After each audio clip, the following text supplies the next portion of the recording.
পৌষ পূর্ণিমা হিন্দু ধর্মে একটি গুরুত্বপূর্ণ তিথি যা 2025 সালে 13ই জানুয়ারি পালিত হবে।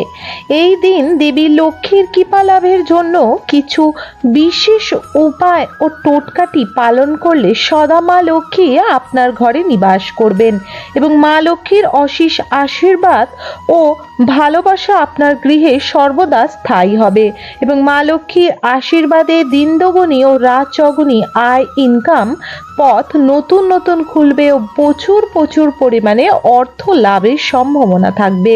এর ফলে জীবনে দুঃখ কষ্ট দারিদ্রতা দূর হবে, অলক্ষ্মী ঘর থেকে বিদায় নেবেন এবং মা মহা ধনলক্ষ্মী আপনার ঘরে সর্বদাই থেকে যাবে।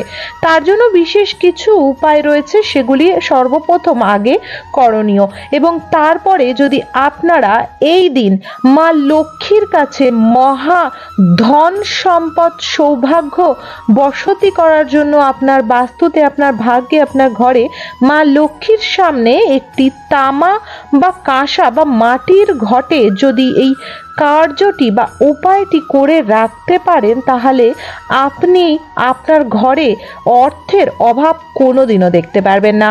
তার জন্য কি কি লাগবে এবং কিভাবে এই মহা ধনলক্ষ্মীর কুবের লক্ষ্মী ভাণ্ডার করে রাখতে হয় ঘরে, সেটি জেনে নেব। তার আগে কিছু উপায় ও টোটকা ও নিয়ম যা আপনার অতি করা জরুরি এই বিশেষ দিনে। বন্ধুরা, বিশেষ করে এই দিন আপনাকে কিছু নিয়ম ও তিথি পালন করে নিতে হবে। তার জন্য কি কি নিয়ম ও তিথি পালন করতে হবে সেটি জেনে নেব। সর্বপ্রথম লক্ষ্মী পূজা, দেবী লক্ষ্মীর ক্ষীরের নিবেদন করতে হবে প্রসাদ স্বরূপ এই দিন এবং সেইগুলি ছোট ছোট বাচ্চা মেয়েদেরকে অবশ্যই প্রসাদ স্বরূপ দান করে দেবেন।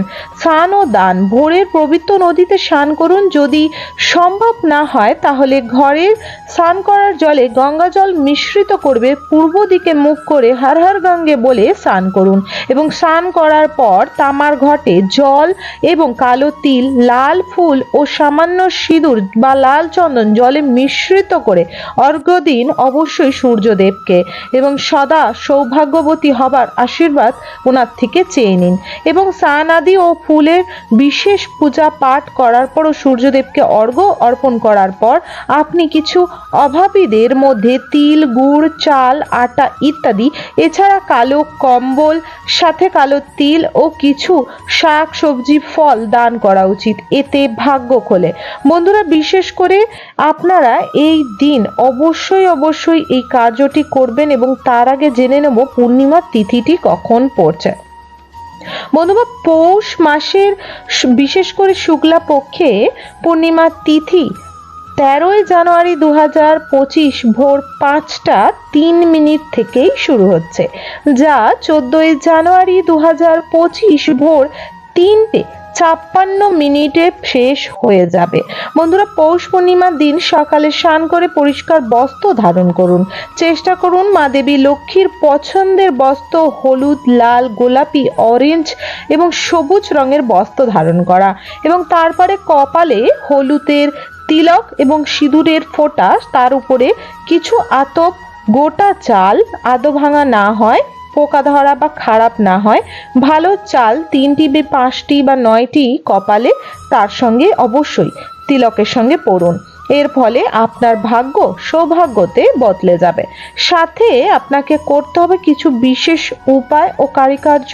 তার জন্য আপনাকে এই দিন দেবী মা লক্ষ্মীর সামনে একটি ঘট রাখার জন্য ব্যবস্থা করে নিতে হবে, যেটি 1 বছর টানা মা লক্ষ্মীর কাছেই থাকবে, যেটি আপনার ঘরে ধন সম্পদ সৌভাগ্য এবং সমৃদ্ধির লক্ষ্মীর ভাণ্ডার যাকে বলে।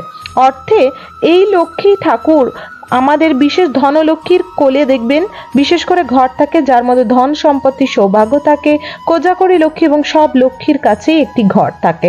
এই সৌভাগ্য লক্ষ্মীর ঘর তৈরি করার জন্য আপনাকে যা যা জিনিস প্রয়োজনীয় সব খুবই কম পয়সা আপনি বাজার থেকে কিনে আনতে পারবেন। সর্বপ্রথম লাগবে সবুজ রঙের ছোট এলাচ। বন্ধুরা, এলাচ বড় আছে এবং ছোট আছে। বিশেষ করে উপায় টোটকা এবং পূজা পাঠে বিশেষ করে লাগে ছোট সবুজ এলাচ। তাই নিয়ে নিতে হবে আপনাকে 5টি সবুজ এলাচ। যদি ঘট একদমই ছোট হয় আপনি সব সামগ্রিক একটি করে নেবেন। যদি ঘট মিডিয়াম সাইজের রাখেন তাহলে সব সামগ্রী 5টি বা 9টি করে নিতে পারেন, সে 11টি করেও নিতে পারেন। বন্ধুরা, তারপরে নিয়ে নিতে হবে লবঙ্গ। লবঙ্গ নেওয়ার ক্ষেত্রে বিশেষ খেয়াল রাখতে হবে, একটি সামগ্রিক যদি ভুল নেন এতে আপনার ভাগ্যে অর্থর অভাব দেখা দিতে পারে। লবঙ্গ অবশ্যই মাথার উপর যেন ফুল থাকে সেই হিসাবে বেছে নেবেন ভালো লবঙ্গ। তারপরে নিয়ে নিতে হবে কড়ি।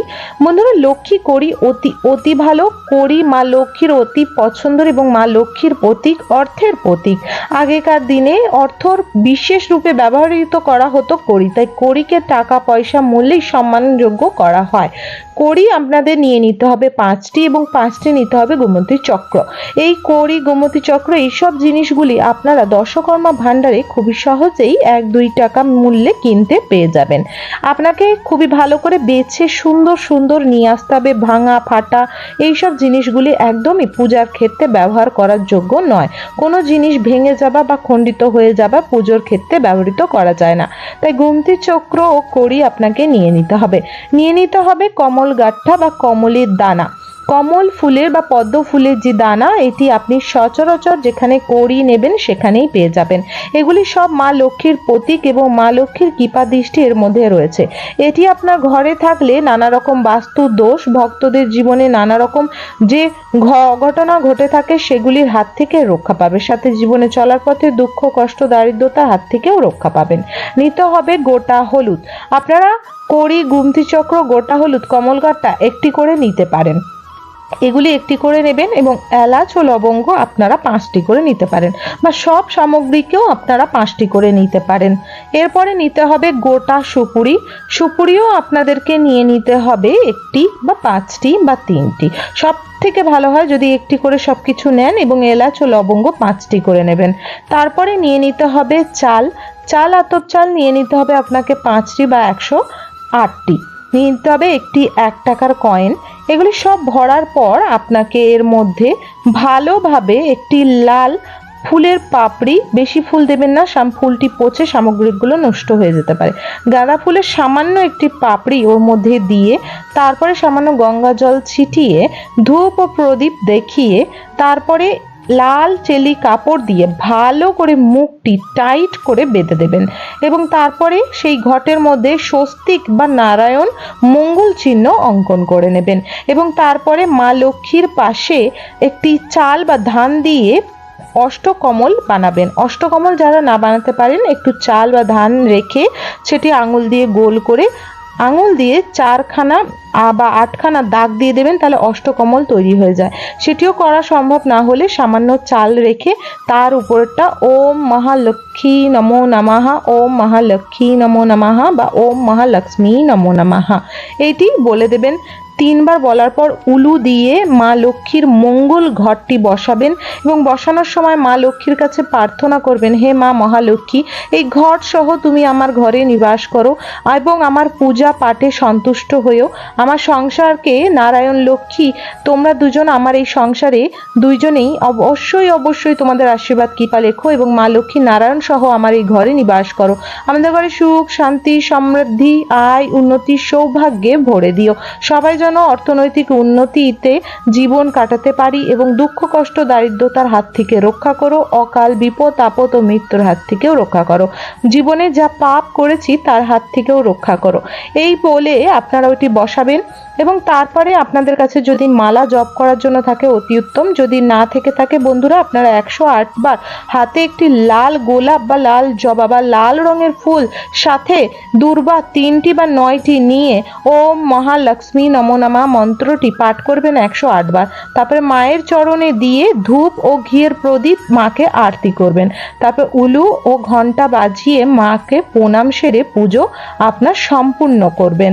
তারপর আপনারা সারা গৃহে একটি গঙ্গা জলের মধ্যে হলুদ মিশ্রিত করে 9খানা বা 11খানা দুর্বা সহকারে সারা ঘরে এই হলুদ জলটি ছিটিয়ে দেবেন এবং মন্ত্রস্বরূপ ওম মহালক্ষ্মী নমো নমঃ মন্ত্রটি পাঠ করবেন। মা লক্ষ্মী ও নারায়ণের নাম করবেন, ওম ভগবতে বাসুদেবায় নাম করবেন এবং তারপরে আপনি মা লক্ষ্মীর কাছে প্রণাম স্বীকার করবেন। এই ঘরটি 1 বছর মা লক্ষ্মীর চরণে যেমন ফুল ও ধূপ দিয়ে পূজা করেন, তেমনি ঘরটিতেও ধূপ, দীপ এবং প্রদীপ দেখাবেন, ধুনো দেখাবেন, কর্পূর আরতি দেখাবেন এবং রোজ মা লক্ষ্মীর চরণে যখন আপনারা ফুল নিবেদন করেন ওই ঘরটির মধ্যেও আপনারা কিন্তু লাল ফুল দুর্বাসহ অর্পণ করবেন, রোজ পুজো করবেন এবং ফের পরবর্তী বছরে আবার সেগুলি বার করে গঙ্গা জলে ধুয়ে দেবেন। যেসব সামগ্রিক যেমন চাল থাকলে সেগুলি হয়তো নষ্ট হয়ে যাবে, এলাচ ও লবঙ্গ, চাল, এই সব জিনিসগুলি আপনারা কিন্তু জলে ফেলে দিয়ে আসবেন, গঙ্গার জলে বা কোনো পুকুরের জলে। এবং বাদবাকি যে সামগ্রিক গুমতি চক্র, 1 টাকার কয়েন, কড়ি, যেসব জিনিসগুলি নষ্ট হবে না সেগুলো গঙ্গা জলে ধুয়ে মুছে নিয়ে আবার তার সঙ্গে যেসব সামগ্রিকগুলো যোগ করতে হবে যোগ করে আবার আপনারা ঘরটি মেজে নতুনভাবে গঙ্গা জল ছিটিয়ে ঘরটি তৈরি করবেন এবং তা প্রতিদিন মাকে অবশ্যই আরতি করবেন। ঘরটির খেয়াল এমনভাবেই রাখবেন যে ঘরটি মা লক্ষ্মী, স্বয়ং মা লক্ষ্মী অতি বিরাজমান করবেন। মা ধনলক্ষ্মী, মা কোজাগরী লক্ষ্মী এবং অষ্টলক্ষ্মীর আশীর্বাদ ওর মধ্যে থাকবে, যার কৃপায় দৃষ্টি আপনার ঘরের সর্বদা সংসার ভরাপূর্ণ ও আপনার অর্থের ভান্ডার সর্বদা অর্থতে ভরাপূর্ণ থাকবে। আশা করি বন্ধুরা আজকের ভিডিও তথ্যটি আপনাদের ভালো লেগেছে। যদি ভালো লেগে থাকে অবশ্যই একটি লাইক করুন, কমেন্ট বক্সে অবশ্যই মা লক্ষ্মীর নাম করে দিয়ে যান, জয় মা দেবী লক্ষ্মীর জয় অবশ্যই লিখে দিয়ে যান।